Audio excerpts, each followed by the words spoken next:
Ladies and gentlemen, welcome to another video. In this video, we're going to be talking about how to fix your WhatsApp camera permission problem. So let's just get straight into the video. To fix a WhatsApp camera permission issue, what you need to do is enable your access in your phone setting. All you need to do is open your settings, scroll all the way down to privacy and security, and then look for your camera permission down over here. Click on it and make sure that WhatsApp is enabled.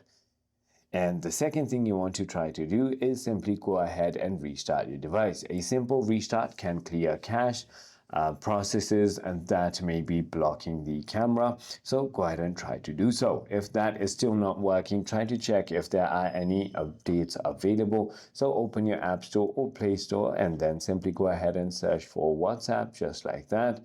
And then click on the application. If there are any updates available, there will be a blue update button rather than the open button. I hope this video clarifies everything for you. If you have further more queries, feel free to comment down below and I'll see you on the next one.